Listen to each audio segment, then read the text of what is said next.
क्या होते, परंतु 2021च्या काळात काय होता, कोविड, त्यामुळे ही जनगणना झाली नाही. त्यामुळे जो डेटा आहे आपल्याकडे तो कोणता आहे, 2011चा. मग 2011च्या डेटावरती जवळजवळ 2013 पासून 2000 आता कोणता आहे, 25चा पेपर झाला, 25 पर्यंत आपल्याला याच डेटावरती क्वेश्चन विचारला जातो. त्यामुळे काय झालंय, आधी आयोग काय विचारायचं याच्यावरती जनरली,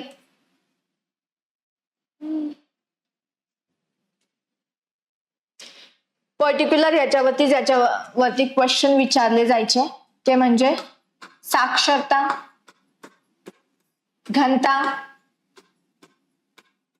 ठीक आहे, त्याच्यानंतर वाढ झालेले, कमी झालेले, त्याच्यानंतर निगेटिव्ह वाढ झालेले, ठीक आहे, लिंग गुणोत्तर,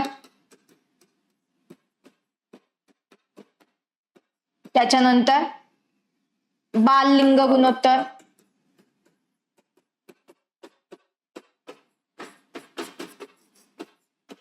सो अशा ह्याच्यावरती क्वेश्चन विचारायचे. आणि जुने जर पेपर पाहिले, राज्यसेवा असेल, राज्यसेवेचे पूर्व परीक्षेचे किंवा ह्याचे काय, येस, पहिली जनगणना पीडीएफ टेलिग्राम चॅनल वरती तुम्हाला डिस्क्रिप्शन मध्ये लिंक दिली, त्याच्यावरती मिळून जाईल, किंवा माझ्या टेलिग्राम वरती पण मिळून जाईल, टेलिग्राम चॅनल वरती,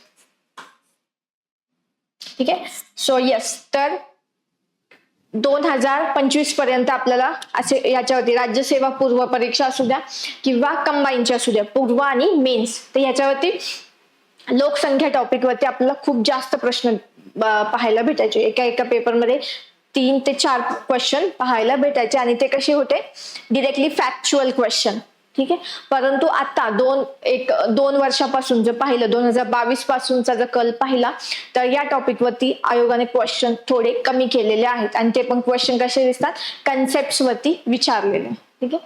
फॅक्च्युअल क्वेश्चन कमी दिसतात, परंतु कन्सेप्ट वरती, ठीक आहे, लोकसंख्येच्या बाबतीत ज्या काही कन्सेप्ट आहे त्याच्यावरती आपल्याला क्वेश्चन जास्त दिसतात. त्यामुळे आपल्याला जाताना कन्सेप्ट आणि फॅक्ट्स या सगळ्या गोष्टी स्टडी करायच्यात, परंतु त्याच्या बरोबरच कन्सेप्ट ज्या आहेत त्या सुद्धा आपल्याला स्टडी करायच्या, ठीक आहे. कारण जर कन्सेप्ट क्लिअर झाली तरच तुम्हाला पुढच्या गोष्टी फॅक्ट्स लक्षात येतील, ठीक आहे. सो आजच्या लेक्चर मध्ये आपण काय बघणार आहे, फक्त कन्सेप्ट,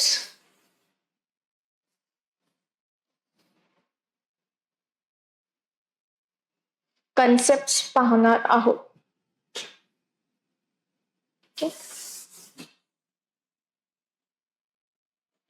इझी टॉपिक आहे, फॅक्च्युअल आहे, परंतु सगळ्यांचा गोंधळ होतो. हा टॉपिक जिओग्राफी आणि इकॉनॉमी असा दोघांच्या सिलेबस मध्ये, त्यामुळे स्टडी करताना एकदा स्टडी करायचं, ठीक आहे. सोर्स त्या टॉपिक साठी एकच असला पाहिजे, ठीक आहे. तुम्ही इकडे इकॉनॉमीत पण स्टडी करताय आणि इकॉनॉमीच्या बुक मधून स्टडी करताय आणि जिओग्राफी मध्ये पुन्हा जिओग्राफीच्या बुक मधून स्टडी करताय, तर ते रिपीटेड एफर्ट्स होतील, ठीक आहे. आणि ते सुद्धा काही कामाचं होणार नाही, दोन्ही ह्याच्यातनं तुमच्या लक्षात राहणार नाही.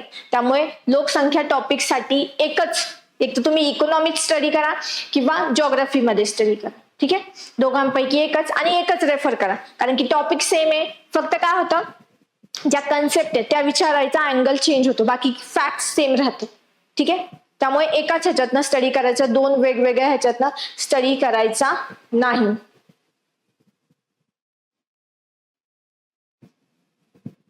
येस, सरळ सेवेसाठी हे व्हिडिओ जे आहेत उपयोगी पडतील, ठीक आहे. कारण की ज्यावेळेस तुम्ही सरळ सेवा किंवा इतर सेवा करता, तर कोणतीही एक्झाम करताना त्याच्या वरच्या लेवलचा एक्झामचा तुमचा स्टडी असला पाहिजे, ठीक आहे. त्यामुळे सरळ सेवा करत असाल तर ग्रुप बी चा असेल, ठीक, ग्रुप सी असेल, तर याचा स्टडी जर व्यवस्थित झालेला असेल तर सरळ सेवाला मार्क्स जास्त येतील, फायदा होतो, कारण की तुमचा एक स्टेप पुढे अभ्यास झालेला असतो बाकीच्या मुलांपेक्षा.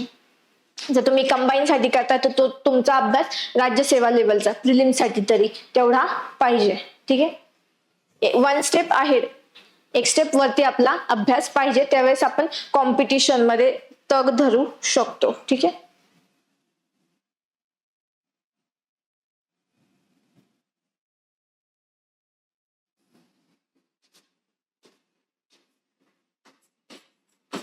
लोकसंख्या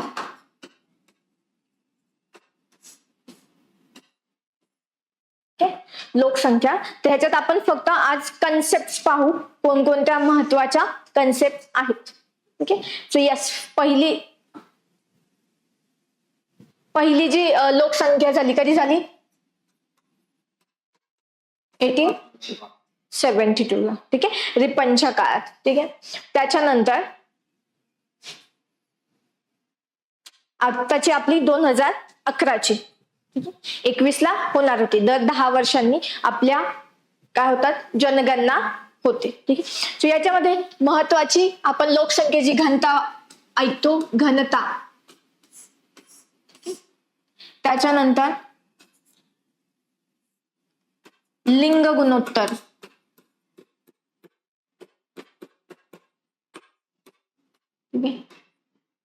साक्षरता.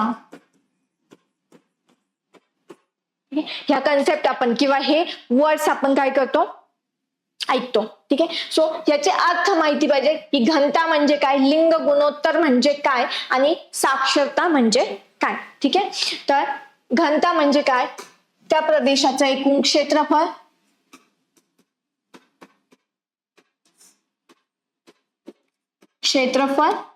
आणि त्या ठिकाणी असणारी लोकसंख्या किंवा त्या ठिकाणी त्या क्षेत्रफळामध्ये राहणारी लोकसंख्या. ठीक आहे.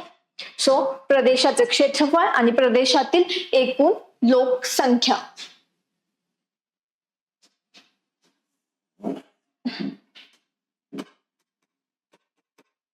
प्रदेशातील लोकसंख्या. ठीक आहे. हे झालं लोकसंख्येची घनता. म्हणजे काय होतं की जर डिफाईन करायचं झालं तर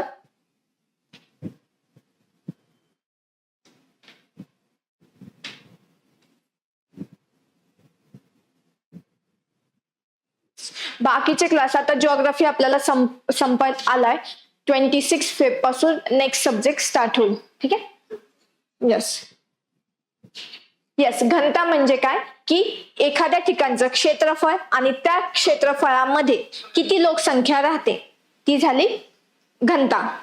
म्हणजे 1 स्क्वेअर किलोमीटर, 1 किलोमीटर चौरस किलोमीटर म्हणजे काय, 1 किलोमीटरचा चौरस 1 स्क्वेअर किलोमीटर. तर या भागात इकडनं 1 किलोमीटर, इकडनं 1 किलोमीटर, इकडनं 1 किलोमीटर आणि इकडनं 1 किलोमीटर. तर असा 1 किलोमीटरचा एक चौरस घेतला आणि त्या भागात किती लोकसंख्या राहते ती झाली त्या ठिकाणची घनता. ठीक आहे. म्हणजे त्या प्रदेशाचं क्षेत्रफळ आणि त्या ठिकाणी राहणारी लोकसंख्या, तर यांचा जे काही गुणोत्तर येईल ती झाली त्या ठिकाणची घनता. ठीक आहे. आणि ती जनरली 1 चौरस किलोमीटर किंवा 1 स्क्वेअर किलोमीटर मध्ये डिफाईन केली जाते. ठीक आहे. की एका चौरस किलोमीटर मध्ये ठीक आहे राहणाऱ्या लोकांची संख्या म्हणजे काय झाली लोकसंख्येची घनता. ठीक आहे. म्हणजे जर आपण म्हणलं की एखाद्या ठिकाणची लोकसंख्या 300 आहे तर याचा काय होतं, त्या ठिकाणी 1 किलोमीटरचा हा जो चौरस आहे तर ह्या 1 किलोमीटरच्या क्षेत्रफळामध्ये किती लोक राहतात, 300. ठीक आहे. 300 झाली. एखाद्या ठिकाणी 1000 असेल तर तेवढ्याच भागात 1 किलोमीटरच्या ह्याच्यात किती लोक राहतात, 1000.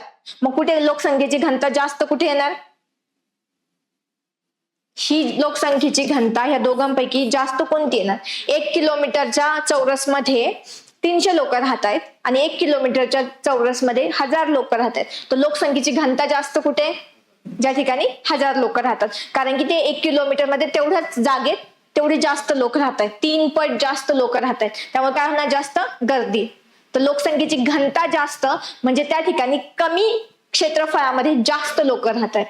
जसं की मुंबईची घनता जास्त, दिल्लीची लोकसंख्येची घनता जास्त, ठाण्याची लोकसंख्येची घनता जास्त. कारण की कमी एरियामध्ये जास्तीत जास्त लोक त्या ठिकाणी आपल्याला राहायला दिसतात. ठीक आहे. येस. सो पहिलं काय आलं, घनता म्हणजे काय, लोकसंख्येची घनता म्हणजे काय, एखाद्या क्षेत्रफळामध्ये किंवा 1 चौरस किलोमीटर मध्ये किती लोकसंख्या राहते त्या प्रदेशात ती झाली लोकसंख्येची घनता. ठीक आहे. सो लिंग गुणोत्तर म्हणजे काय, तर एखाद्या प्रदेशातील पुरुष लोकसंख्या आणि त्या प्रदेशात राहणाऱ्या स्त्री लोकसंख्या, स्त्रियांची लोकसंख्या, ठीक आहे, गुणिले 1000, हे झालं लिंग गुणोत्तर. ठीक आहे, मग आपण काय बोलतो, दर 1000 पुरुषांमागे असणारी स्त्रियांची संख्या म्हणजे लिंग गुणोत्तर. ठीक आहे, आपण पुरुष लोकसंख्येच्या मागे स्त्रियांची असणारी लोकसंख्या, ज्या ठिकाणी आपण बोलतो एखाद्या ठिकाणची लोकसंख्या 900, लिंग गुणोत्तर 919 आहे, ह्याचा अर्थ त्या ठिकाणी 1000 पुरुष असतील तर स्त्रिया किती असतील त्यांच्या मागे 919, म्हणजे तेवढ्याने स्त्रिया कमी असतील. ठीक आहे, सो लिंग गुणोत्तर.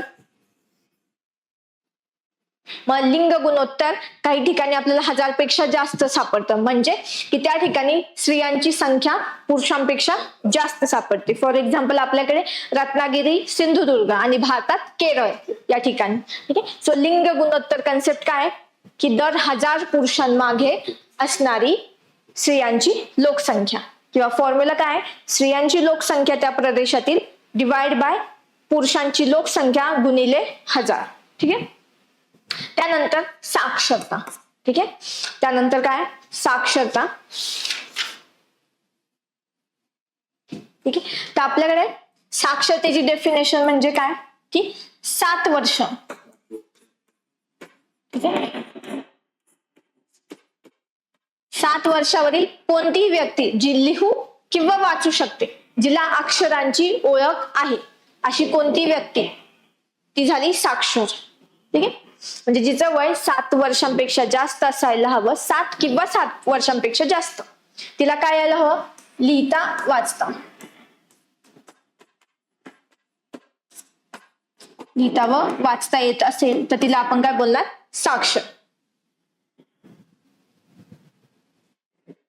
ठीक आहे, लिहिता वाचता येत असेल तर तिला आपण बोलणार साक्षर.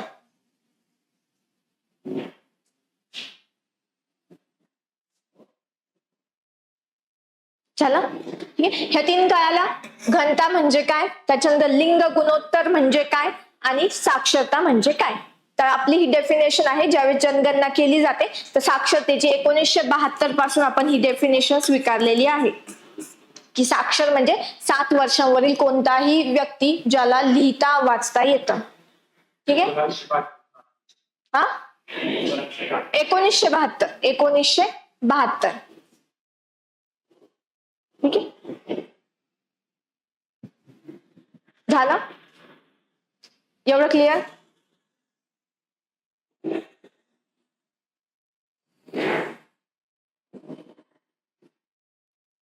ठीक आहे, नेक्स्ट जन्मदर.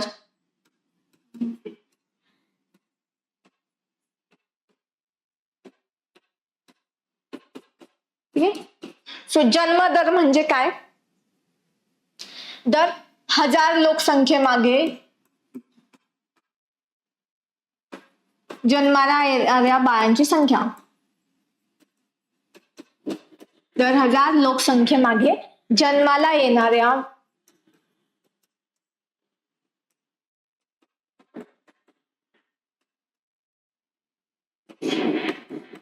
संख्या, तो झाला जन्मदर.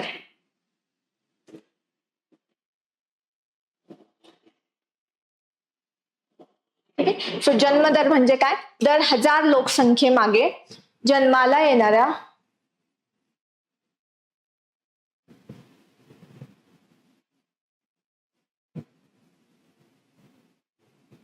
ठीक आहे, सो जन्मदर म्हणजे काय, दर 1000 लोकसंख्येमागे जन्माला येणाऱ्या बालकांची संख्या किंवा जीवित बालकांची संख्या. जन्माला येणाऱ्या जीवित बालकांची संख्या म्हणजे किती जन्माला येणारे बालक जिवंत राहतात 1000 मागे, ते झाले जन्म दर. ठीक आहे, सो जन्मदर म्हणजे काय, दर 1000 लोकसंख्येमागे जन्माला येणाऱ्या जीवित बालकांची संख्या म्हणजे जन्मदर. आणि मृत्यूदर म्हणजे काय, दर 1000 लोकसंख्येच्या मागे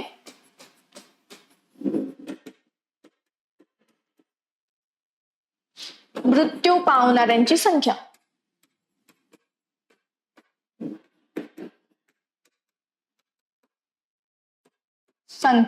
ठीक आहे, ती झाला, तो झाला मृत्यूदर. मृत्यूदर म्हणजे काय? म्हणजे एका वर्षात दर 1000 लोकसंख्येमागे किती लोक मृत्यू पावतात, तर तो झाला मृत्यूदर. ठीक आहे, म्हणजे हजारामध्ये किती, सपोज जर 82 मेले एका वर्षात, 1000 लोकसंख्येमागे 82 मेले, तर आपला मृत्यूदर किती झाला? 82. ठीक आहे. बोलणे येत नाही, बोलणं सगळ्याला येतं, पण डेफिनेशन आहे साक्षरतेची की लिहिता आणि वाचता यायला पाहिजे. कोणती एक भाषा लिहिता किंवा वाचता यायला पाहिजे. ठीक आहे, बोलता आलं तर तो साक्षर होतो असं नाही, बोलता सगळ्यांनाच येतं. ठीक आहे, पण लिहिता आलं पाहिजे आणि वाचता आलं पाहिजे, त्यावेळेस आपण त्याला काय मोजणार? साक्षरतेमध्ये मोजला जाणार. ठीक आहे, ह्या दोन झाल्या जन्मदर आणि मृत्यूदर. जन्मदर आणि मृत्यूदर 1000 लोकसंख्येमागे मेजर केले जातात. लक्षात ठेवायचं, इथं 1000, त्याच्यानंतर लाख केलं जातं बऱ्याचदा ऑप्शन मध्ये. हजारामागे जन्माला आलेली मुलं किंवा जन्म घेतलेली जीवित संख्या ती झाली जन्मदर, आणि 1000मागे मृत्यूदर. ठीक आहे, एवढं लक्षात ठेवायचं. 1000 आहे तिथे. ठीक आहे, नेक्स्ट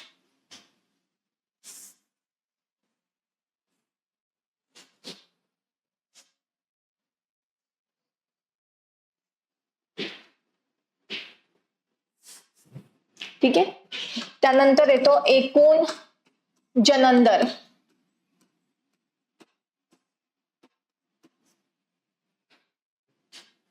ठीक आहे, ह्याचं काय होतं की स्त्रीच्या एकूण प्रजनन काळात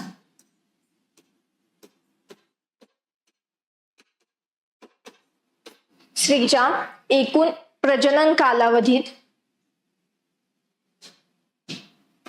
तिला होणारी सरासरी मुले.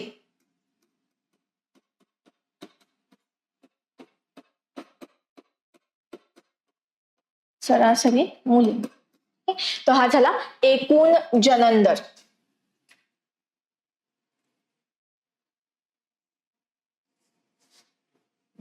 ठीक आहे, सो एकूण जनन दर म्हणजे काय? स्त्रीच्या एकूण प्रजनन काळात तिला होणारी सरासरी मुले, म्हणजे अप्रॉक्सिमेटली 45 पर्यंतचा त्या स्त्रीचं वय धरलं जातं. 45 ते 55 पर्यंत, तोपर्यंत त्या स्त्रीला जेवढी मुलं होतात तर त्यांची सरासरी म्हणजे तो झाला एकूण जनन दर. ठीक आहे, त्याच्यामध्ये दुसऱ्या अजून 2 कन्सेप्ट एक विचारल्या जातात. एक अर्भक मृत्यूदर, अर्भक मृत्यूदर, आणि दुसरा असतो माता मृत्यूदर. ठीक आहे, अर्भक मृत्यूदर आणि दुसरा आहे माता मृत्यूदर.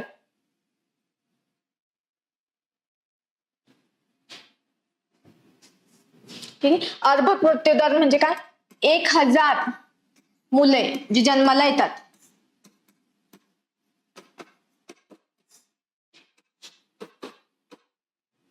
1000 मुले जन्माला येतात तर त्यांच्या मागे होणारे मृत्यू,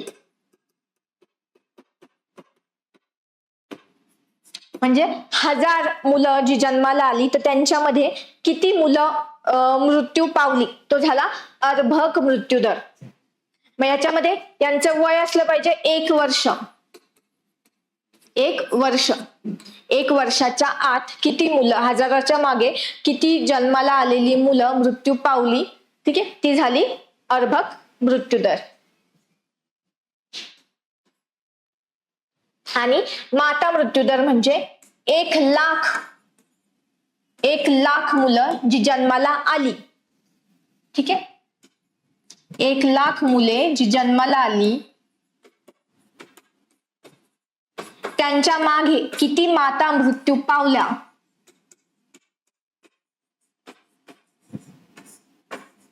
तो दर म्हणजे झाला माता मृत्यूदर. म्हणजे काय, 1 वर्षात जर 1 लाख मुलं जन्माला आली असतील तर 1 लाखाच्या मागे, मुलांच्या मागे किती माता मृत्यू पावल्या, तो झाला माता मृत्यू दर. इथे लक्षात ठेवायचं, इथे 1 लाख आहे. किती, 1 लाख आहे, एवढं लक्षात ठेवायचं. इथे कायम कन्फ्युज केलं जातं. 1 लाख की 1000 आहे. अर्भक मृत्यूमध्ये 1000 आहे. 1000 मागे किती मुलं मृत्यू पावली, तो झाला अर्भक मृत्यू दर. आणि 1 लाख मुलांमागे किती माता मृत्यू पावल्या, तो झाला माता मृत्यू दर. ठीक आहे, क्लिअर एवढं.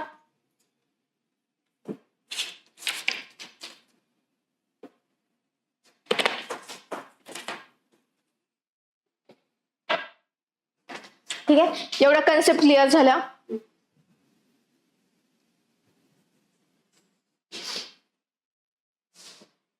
ठीक आहे, नेक्स्ट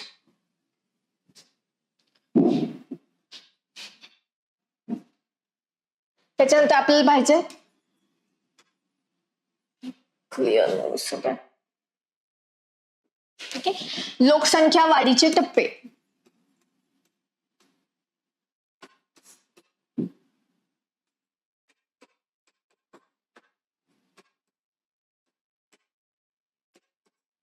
प्रामुख्याने ह्याच्यात आपल्याला 3 टप्पे दिसतात. ठीक आहे, प्रामुख्याने 3 टप्पे दिसतात आपल्याला.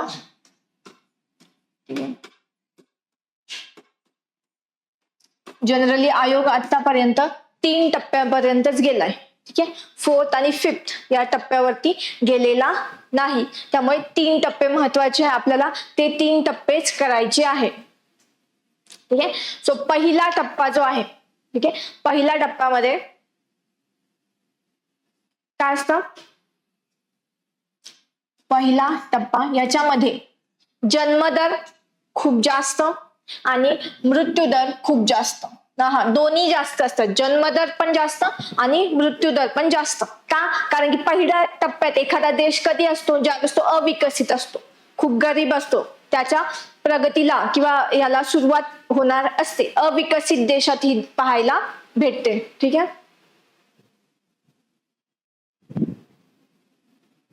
ठीक आहे. सो पहिला टप्पा जन्मदर जास्त आणि मृत्यूदर दोन्ही पण जास्त. जन्मदर जास्त आहे, मृत्यूदर जास्त आहे, तर लोकसंख्या कशी असणार, स्थिर लोकसंख्या. स्थिर लोकसंख्या. ठीक आहे, सो जन्मदर जास्त, मृत्यूदर जास्त आणि लोकसंख्या कशी त्यामुळे स्थिर. कारण की जर जन्मदर 10 असेल आणि मृत्यू जर 7 होत असतील त्याच्यातलं, तर मग लोकसंख्या कशी राहणार, स्थिर, वाढणार पण नाही, कमी पण नाही होणार. ठीक आहे, त्यामुळे स्थिर लोकसंख्या आपल्याला सापडते. ठीक आहे, आणि ही जनरली कुठे सापडते अवस्था, अविकसित देश. अविकसित देशांमध्ये ही आपल्याला अवस्था सापडते. येस, ठीक आहे. सो पहिला टप्पा आपला, हा पहिला टप्पा कधी होता भारतामध्ये, भारतामध्ये आपल्याला हा पहिला टप्पा दिसतो 1901 च्या आधीचा. 1901 च्या आधी जी होती, तर आपल्याला हा टप्पा दिसतो 1901 च्या आधी.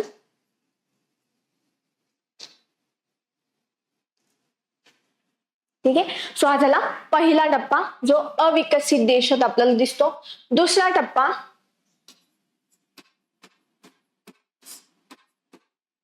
ठीक आहे, आता दुसऱ्या टप्प्यात काय होतं की देशातील जे काही आरोग्य व्यवस्था आहे त्याच्याकडे हळूहळू लक्ष द्यायला सुरुवात केली जाते किंवा आरोग्य व्यवस्था हळूहळू प्रगती करायला लागते. त्यामुळे काय होतं, मृत्यू दर जो आहे तो कमी व्हायला सुरुवात होते. ठीक आहे, मृत्यूदर कमी व्हायला सुरुवात होते.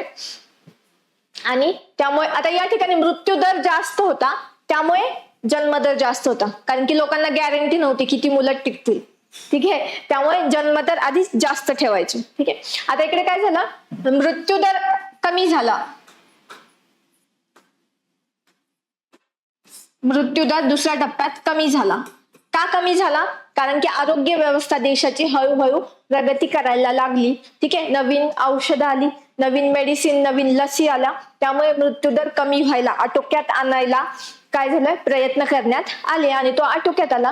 परंतु लोकांची टेंडन्सी जुनीच होती. ठीक आहे, की पुन्हा काय होतंय का नाही गॅरंटी नाही, त्यामुळे काय झालं, जन्मदर आहे तसाच, जन्मदर जास्तच राहिला. ठीक आहे, ज्या प्रमाणात मृत्यूदर कमी झाला त्याच्या कंपॅरिझन मध्ये जन्मदर जो आहे तो वाढला, कमी झाला नाही, जन्मदर जास्तच राहिला. त्यामुळे काय झालं, लोकसंख्या विस्फोट.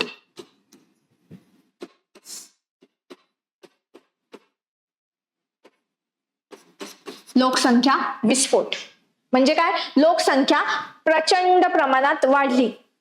ठीक आहे, लोकसंख्या काय झाली, प्रचंड प्रमाणात वाढली, त्यामुळे झाला लोकसंख्येचा विस्फोट. आणि ही अवस्था आपल्याला दिसते विकसनशील देश. विकसनशील देश जसे की भारत. विकसनशील देश आपल्याकडे ही लोकसंख्या विस्फोट आपल्याकडे पाहायला भेटला, कारण की विकसनशील देश हळूहळू प्रगती करायला सुरुवात करतात. ठीक आहे, आरोग्य व्यवस्था सुधारते, परंतु जन्मदर कमी करण्यात त्यांना तेवढा त्या स्टेजमध्ये सफलता येत नाही, त्यामुळे जन्मदर जास्त राहतो आणि मृत्यूदर कमी होतो, त्यामुळे लोकसंख्या विस्फोट पाहायला भेटतो. ह्याच्यावरती क्वेश्चन विचारतात की लोकसंख्या विस्फोट कोणत्या स्टेजमध्ये दिसतो. ठीक आहे, किंवा इथं विचारलं जातं अशी स्टेज की ज्यामध्ये जन्मदर जास्त आहे परंतु मृत्यूदर कमी झाला, ही स्टेज कोणती लोकसंख्येची, तर मग कोणती, दुसरी स्टेज.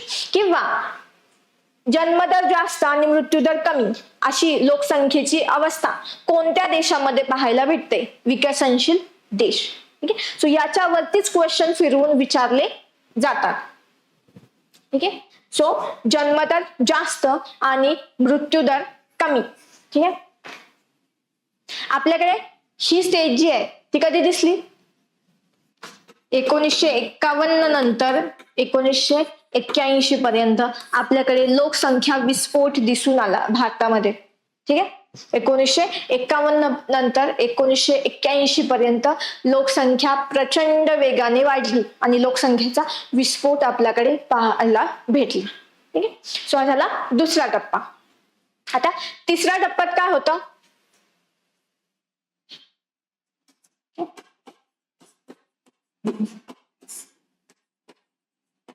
तिसऱ्या टप्प्यात काय झालं, आता जन्मदर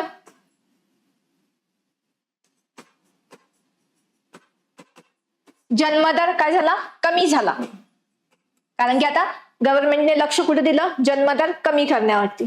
लोकसंख्येचा विस्फोट झाला, आपल्या त्यांना काय आलं की मृत्यूदर तर आपण आटोक्यात आणलाय परंतु जन्मदर आपण आटोक्यात आणू शकलो नाही, त्यामुळे जन्मदर कमी.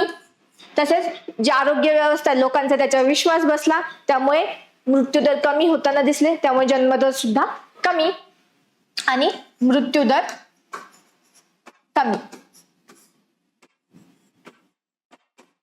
ठीक आहे, सो याच्यात काय झालं, जन्मदर पण कमी आणि मृत्यूदर पण कमी.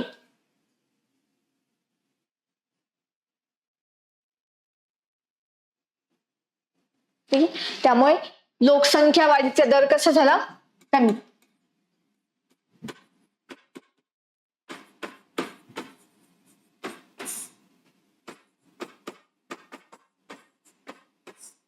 दर कमी किंवा लोकसंख्या पुन्हा कशी झाली, स्थिर. ठीक आहे, आता या दोन्ही ठिकाणी स्थिर आहे परंतु कारण वेगळी आहेत. या ठिकाणी दोन्ही जास्त होते त्यामुळे लोकसंख्या बॅलन्स होत होती, या ठिकाणी दोन्ही पण काय झाले, कमी झाले, त्यामुळे लोकसंख्या बॅलन्स होती. ठीक आहे, त्यामुळे हे 3 टप्पे आपल्याला लक्षात ठेवायचे. आता आपण जर पाहिलं भारतात, ठीक आहे. तर आपण आता या स्टेजला लागलोय, आपल्याकडे जन्मदर सुद्धा कमी होतोय आणि मृत्यूदर सुद्धा कमी होताना दिसतोय. ठीक आहे.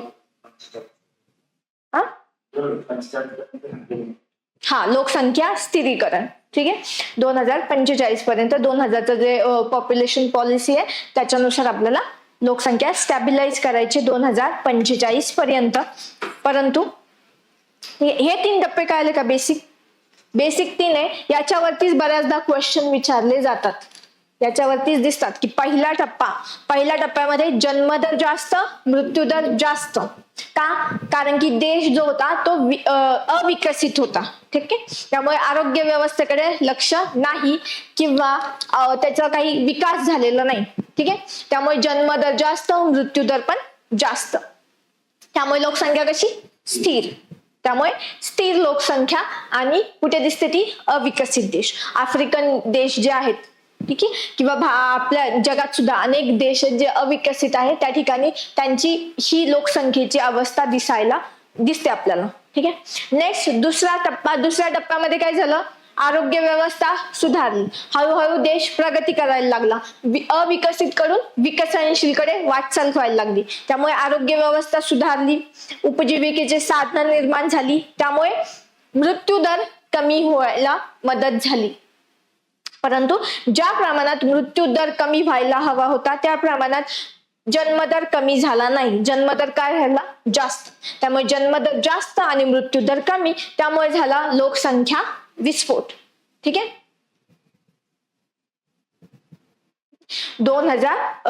लोकसंख्या विस्फोट. ठीक आहे. लोकसंख्या विस्फोट झाला आणि ही स्टेज आपल्याला दिसली विकसनशील देशात. त्यामुळे विकसनशील देशामध्ये काय? लोकसंख्या जास्त आणि त्यामुळे त्यांच्या समोर प्रॉब्लेम येतोय अनएम्प्लॉयमेंट किंवा बेरोजगारीचा. ठीक आहे. आपल्यासारख्या देशात भारतामध्ये आपल्याला बेरोजगारी बघायला भेटते. का?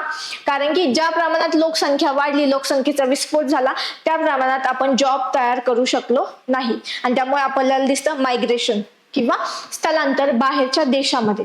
भारतीय लोक तुम्हाला सगळ्या देशात सापडतील. ठीक आहे. तो लोकसंख्या विस्फोट. तिसरा टप्पा, शेवटचा टप्पा आला की ज्याच्यात काय झालं? आरोग्य व्यवस्था सुधारली, देश विकसनशील देशाकडून आपण गेलो विकसित होण्यासाठी. ठीक आहे.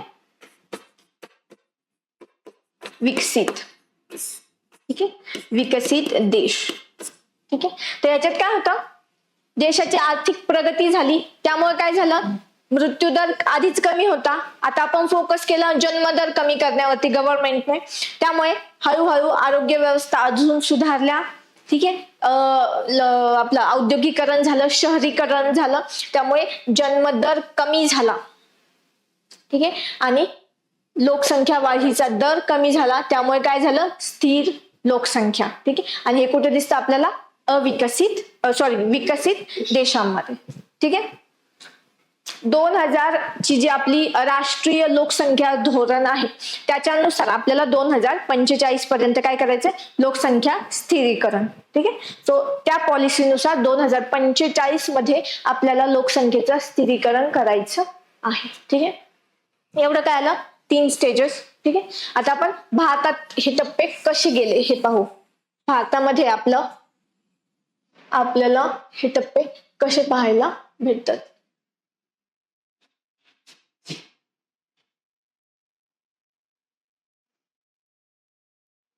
ठीक आहे. तर आपल्याकडे पहिला टप्पा जो होता, पहिला टप्पा कोणता? स्थिर लोकसंख्येचा.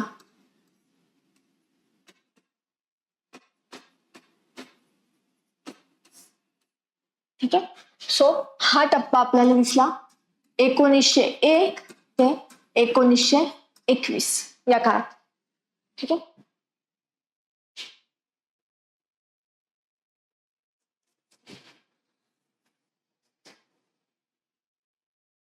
ठीक आहे. यावेळेस काय होतं? स्थिर लोकसंख्या. ठीक आहे. जन्मदर जास्त, मृत्यूदर जास्त.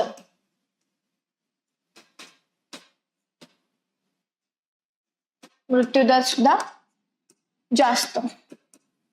त्यामुळे लोकसंख्या कशी होती? स्थिर. परंतु याच्यामध्ये 1900 एक ते 1911. ठीक आहे. 1911 ते 1921 या काळात काय झालं, लोकसंख्येची ऋणात्मक वाढ.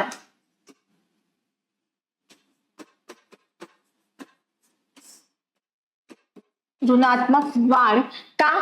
कारण की ऋणात्मक वाढ म्हणजे काय, तर लोकसंख्या वाढण्याऐवजी त्यावेळेस कमी झाली. ठीक आहे. जवळजवळ -0.31% ने कमी झाली. का?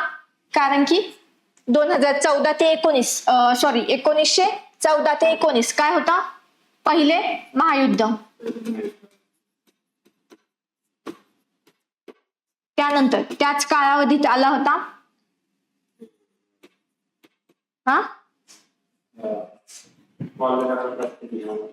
दुष्काळ. यस. त्याच्यानंतर कॉलरा महामारी. सो या सगळ्या कारणामुळे काय झाला, मृत्यू दर वाढला आणि त्यामुळे लोकसंख्येचा जो हे होता, ठीक आहे, काय वाढ जी होती ती कशी झाली, ऋणात्मक. कॉलरा असेल, त्याच्यानंतर टीबी क्षयरोग असेल, अशा इन्फ्लुएन्झा वगैरे अशा महामारीचा प्रसार होत होता. दुष्काळ होता, त्याच्यानंतर पहिले महायुद्ध होते, त्यामुळे काय झालं, ऋणात्मक वाढ आपल्याला भारतात यावेळी दिसली.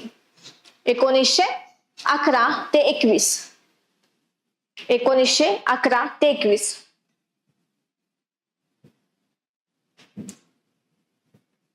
ठीक आहे. 1911 ते 21.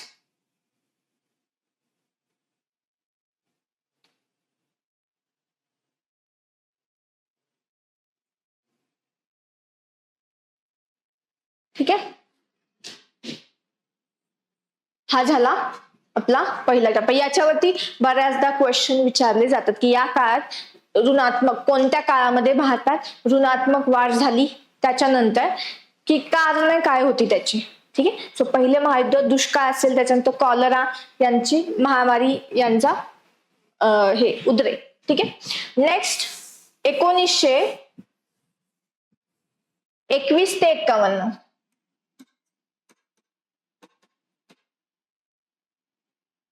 1921 ते 1951 या काळात काय झालं, आपला जन्मदर जास्तच राहिला परंतु मृत्यूदर कमी.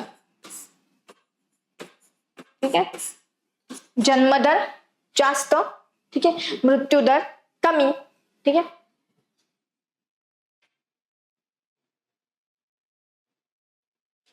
त्यामुळे या काळात, परंतु हा जो डिफरन्स होता जन्मदर आणि मृत्यूदर मध्ये हा जास्त नव्हता, त्यामुळे ही संख्या, लोकसंख्या कशी वाढली, संथपणे. म्हणजे ही संथ का वाढली, तर मृत्यूदर कमी झाल्यामुळे. जन्मदर जो जास्त होता तो जास्तच राहिला परंतु मृत्यूदर कमी झाला, त्यामुळे वाढ कशी झाली, संथपणे. ठीक आहे. नंतर आला महत्वाचा टप्पा, तो म्हणजे 1951 ते 1981, ज्याला आपण बोलतो भारतातील लोकसंख्येचा विस्फोट. लोकसंख्येचा विस्फोट. ठीक आहे. सो या काळात आपली जन्मदर जास्तच राहिला पण मृत्यूदर आधीपेक्षाही कमी झाला.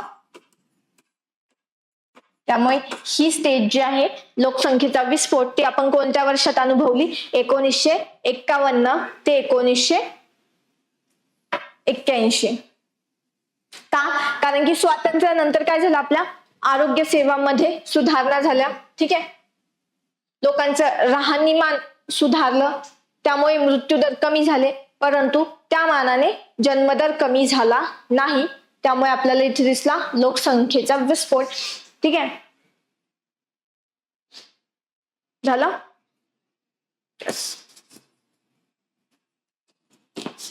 ठीक आहे.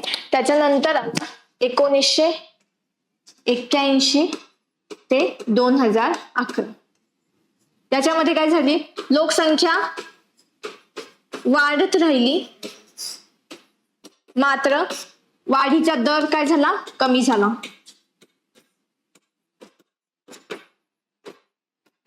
वाढीचा दर कमी झाला आपला.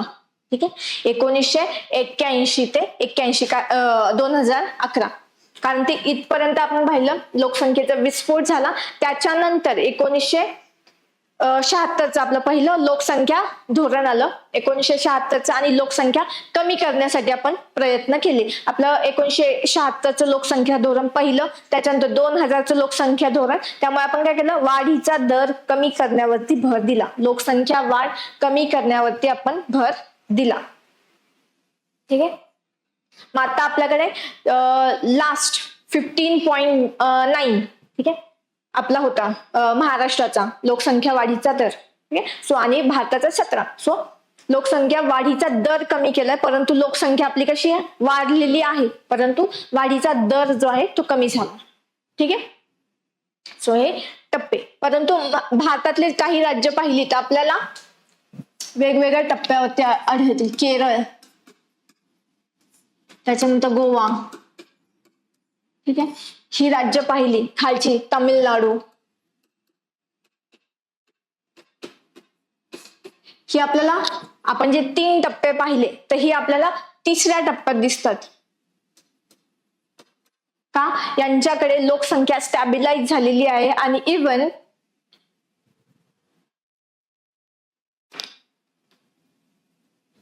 ठीक आहे, सो यांच्यामध्ये तिसरा टप्पा म्हणजे काय, लोकसंख्या स्टॅबिलाइज झाली आणि इव्हन त्यांच्याकडे लोकसंख्येचा दर जो आहे तो निगेटिव्ह व्हायला लागला. लोकसंख्या वाढण्यापेक्षा त्यांची लोकसंख्या काय व्हायला लागली, कमी. ठीक आहे, त्यामुळे त्या ठिकाणी वृद्ध लोकसंख्या जास्त आणि तरुण लोकसंख्या कमी असं होतं. ठीक आहे, लोकसंख्येचा जो मनोरा असेल आपण पाहू तो उलटा होतो तिकडे. ठीक आहे, बेस त्यांचा कमी होतोय असा. तरुण लोकसंख्या कमी आणि वृद्ध लोकसंख्या जास्त. सो ते त्याच्या तिसऱ्या टप्प्याच्याही पुढे गेलेत, प्रमाणापेक्षा जास्त कंट्रोल झालाय. Next UP, Bihar, Rajasthan, MP, हे लोक अजून कुठे आहेत, दुसरा टप्पा म्हणजेच लोकसंख्या विस्फोट.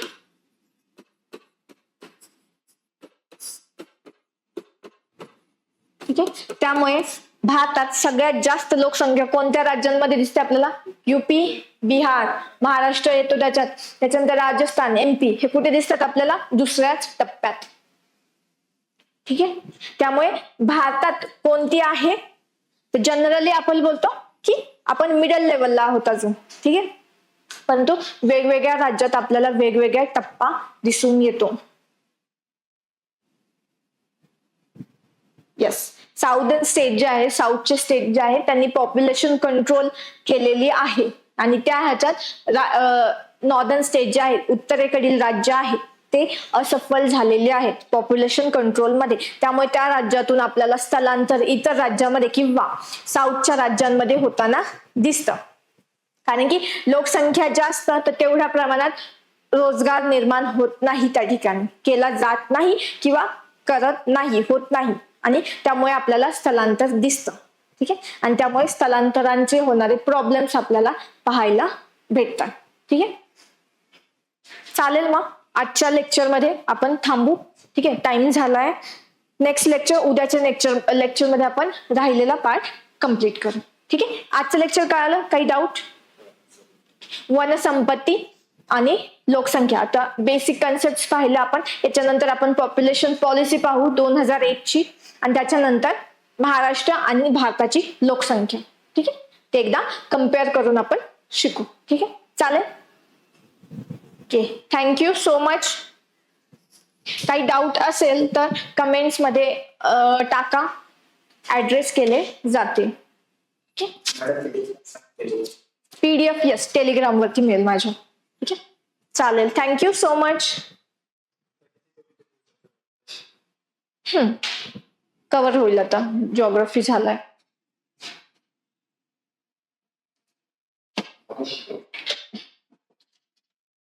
थँक्यू. जेवढ्या स्वस्तात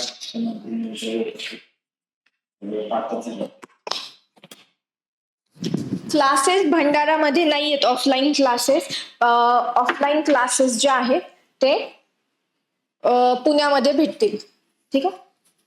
पुण्यामध्ये MPSC गाईड किंवा UPSC गाईड करून ऑफलाईन क्लासेस मिळतील. डिस्क्रिप्शन मध्ये लिंक आहे टेलिग्राम चॅनलची, त्याच्यावरती तुम्हाला कॉन्टॅक्ट डिटेल्स मिळून जातील.